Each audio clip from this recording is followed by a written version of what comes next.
Semifinal আন্দোলনের ডাক দেওয়া হচ্ছে 26শে এপ্রিল, আগামী শনিবার, আজকে শনিবার, সামনে শনিবারের পরের শনিবার কলকাতার ব্রিগেডে মহাসমাবেশ। সেখানে আপনাদের এলাকা থেকে সকলে সম্মিলিতভাবে এর বিরুদ্ধে লড়তে গেলে দিল্লি পর্যন্ত যেতে হবে। রাজি আছেন? দিল্লিতে যেতে হবে, সেটাই হবে ফাইনাল আন্দোলন। আর সমস্যা তৈরি হয় শুভেন্দু অধিকারীদের। কেন? ওরা মনে করছে রাজ্যে সাম্প্রদায়িক দাঙ্গা বাঁধলে হিন্দু ভোটগুলো এক জায়গায় করে ওরা শকুনের মতো করে লাশ গুনে গুনে ওরা কলকাতার মসনদে বসতে চায়। উপস্থিত আছেন মাওলানা সাহেবরা, আবার উপস্থিত আছেন আমাদের একজন সাধু বাবাজি। আমরা একইভাবে তাদেরকে ধন্যবাদ এবং সম্বোধন জানাচ্ছি। আর আপনারা আছেন আমাদের এই দেশের হতভাগা নাগরিক, সংগ্রামী বন্ধু ভাইয়েরা, মায়েরা, বোনেরা। আপনারা আগেই শুনেছেন যে ওয়াকফ আইন যেটা মোদি তৈরি করে ওই মসজিদের স্বাধীনতাটাকে কেড়ে নিতে চাইছে। কিন্তু আমরা বলতে চাইছি, আমার হিন্দু ভাইদের এই মন্দিরকে যেমন আমরা সম্মান করি, তার পক্ষে যেমন আইন আছে, ওই মসজিদের পক্ষেও একইভাবে আইনটা থাকা দরকার।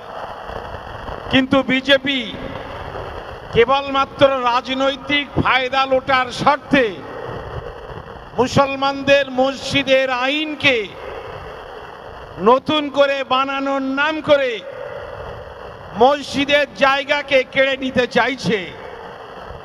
আমি জানি এই যে মসজিদ দেখা যাচ্ছে, এই মসজিদের মসজিদ কমিটি আছে, যারা ধর্মপ্রাণ মুসলমান, তারা নামাজ পড়েন, তারা দান করেছেন, তাদের দানের অর্থ দিয়ে ওখানে মসজিদ তৈরি হয়েছে। আর যারা নামাজ পড়েন তাদের দিয়ে এই মসজিদ কমিটি তৈরি হয়েছে। একইভাবে হিন্দু ভাইদের মন্দির আপনারা দেখতে পাচ্ছেন, তারা জায়গা দিয়েছেন, তারা অর্থ দিয়েছেন, তারা মন্দির করেছেন, মন্দির তারা পুজো করেন, মন্দির পরিচালনা করার জন্য আমার হিন্দু ভাইদের কমিটিও আছে। তাহলে হিন্দু ভাইদের মন্দিরের যে অধিকার, তাদের মন্দির পরিচালনা করার যে ক্ষমতা, সেটা মসজিদ পরিচালনা করার ক্ষেত্রে কেন দেওয়া হবে না? আমাদের ভারতবর্ষের সংবিধান যা বাবা সাহেব আম্বেদকর তৈরি করেছেন, সেই সংবিধানে যেমন মসজিদের স্বাধীনতা দেওয়া হয়েছে, তেমন হিন্দু ভাইদের মন্দিরের স্বাধীনতা দেওয়া হয়েছে। 1947 সালে এই ভারতবর্ষ স্বাধীন হওয়ার পরে এখনো পর্যন্ত মসজিদের যে জমির স্বাধীনতা, তা দেওয়া নিয়ে কোনো সমস্যা তৈরি হয়নি। মন্দিরের জমির স্বাধীনতার পরিচালনার ক্ষেত্রে কোথাও কোনো সমস্যা তৈরি হয়নি। কিন্তু আজকে নরেন্দ্র মোদী বলছেন যে এই মসজিদ পরিচালনা করার জন্য দুজন হিন্দু ভাইয়ের প্রতিনিধি হিসাবে মসজিদ কমিটিতে রাখা বাধ্যতামূলক। আমি জিজ্ঞাসা করতে চাই, আপনারা যে সবাই বিজেপি করেন এমনটা নয়, বিজেপি কেন এই মন্দির আর মসজিদের রাজনীতি করে তারা বাংলা এবং গোটা ভারতবর্ষে একটা সাম্প্রদায়িক পরিবেশ তৈরি করতে চাইছে? জেনে রাখবেন, এই যে সভা, এই যে ওয়াকফ বাঁচানোর আন্দোলন, এই যে মসজিদের জায়গা বাঁচানোর আন্দোলন, এই যে কবরস্থান বাঁচানোর আন্দোলন, এই আন্দোলন কিন্তু হিন্দু ভাইদের বিরুদ্ধে আন্দোলন নয়। এই আন্দোলন ভারতবর্ষের কোন হিন্দু ভাইয়ের বিরুদ্ধে আন্দোলন নয়। এই আন্দোলন হচ্ছে ভারতবর্ষের সংবিধান মন্দিরকে যেমন পবিত্র বলেছে, মসজিদকে সেরকম পবিত্র বলেছে, খ্রিস্টান ভাইদের চার্চ তেমন পবিত্র, শিখ ভাইদের গুরুদুয়ারা তেমন পবিত্র, বৌদ্ধ ভাইদের মঠ তেমন পবিত্র। এ নিয়ে যিনি হিন্দু ভাই, তিনি মন্দিরে যাবেন। যিনি মুসলমান ভাই আজান হলে মসজিদে নামাজ পড়বেন। আমাদের হিন্দু ভাইদেরও সমস্যা হয় না, আমাদের মুসলমানদের ভাইদেরও সমস্যা হয় না। সমস্যা হয় কেবল যারা রাজনীতির কারবার করে, রাজনীতির ব্যবসা করে, ওই মন্দির আর মসজিদের মধ্যে ঝগড়া লাগিয়ে, ওই মন্দির আর মসজিদের মধ্যে ঝগড়া লাগিয়ে তারা ক্ষমতার মসনদে থাকতে চায়। আমি আপনাদের অনুরোধ করব, আমরা হিন্দু মুসলমান ভাই একই সঙ্গে, আমরা কাঁধে কাঁধ মিলিয়ে আমরা বসবাস করে আসি। আমরা হিন্দুর দোকানে যাই, মুসলমান ভাই হিন্দুর দোকানে যেমন যান, হিন্দু ভাইরা মুসলমান দোকানে গিয়েও মাল কেনেন, কোনো সমস্যা হয় না। ঈদে যেমন হিন্দু ভাইরা মুসলমান ভাইয়ের বাড়িতে যান, আবার পুজোর সময়, লক্ষ্মী পুজোর সময় অনেক মুসলমান ভাইরাও কিন্তু হিন্দু ভাইদের বাড়িতে যান নারকেলের লাড্ডু খেতে। কোনো সমস্যা তৈরি হয় না। সমস্যা তৈরি হয় শুভেন্দু অধিকারীদের। কেন? ওরা মনে করছে রাজ্যে সাম্প্রদায়িক দাঙ্গা বাঁধলে হিন্দু ভোটগুলো এক জায়গায় করে ওরা শকুনের মতো করে লাশ গুনে গুনে ওরা কলকাতার মসনদে বসতে চাইছে, ওরা রাজ্যের ক্ষমতা দখল করতে চাইছে।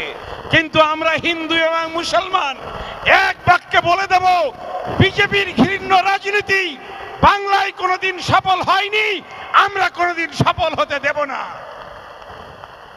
কবি কাজী নজরুল ইসলাম বলেছেন, ওরা হিন্দু না ওরা মুসলিম, জিজ্ঞাসা কোনজন? কান্ডারি বলো ডুবিছে মানুষ সন্তান মরমার। প্রত্যেকেই এক আদমের সন্তান। আমার শরীরে যেমন কাটলে লাল রক্ত বার হবে, আমাদের এই সাধু বাবাজির শরীরের আপনারা যদি কাটেন, সূচ ফোটান, তাহলে দেখবেন সেখান থেকেও কিন্তু রক্ত লাল বার হচ্ছে। আমরা যখন ব্লাড ব্যাংকে যাই রক্ত নেওয়ার জন্য, অসুস্থ মানুষের জন্য, আমরা জিজ্ঞাসা করি না যে আপনি আমাকে যে রক্তটা দিচ্ছেন ওটা হিন্দুর রক্ত না মুসলমানের রক্ত।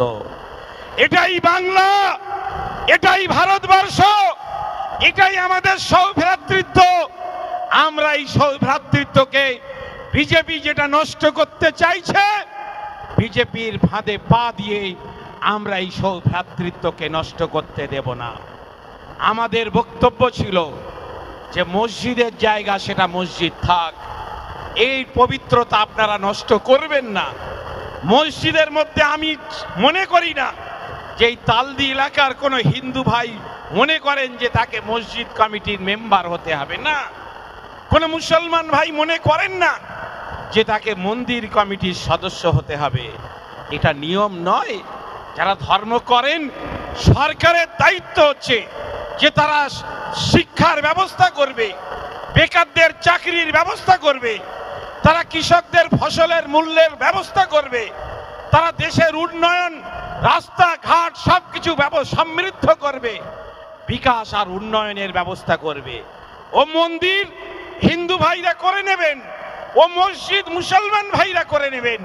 এ দায়িত্ব কোনোভাবেই সরকারকে পালন করতে হবে না।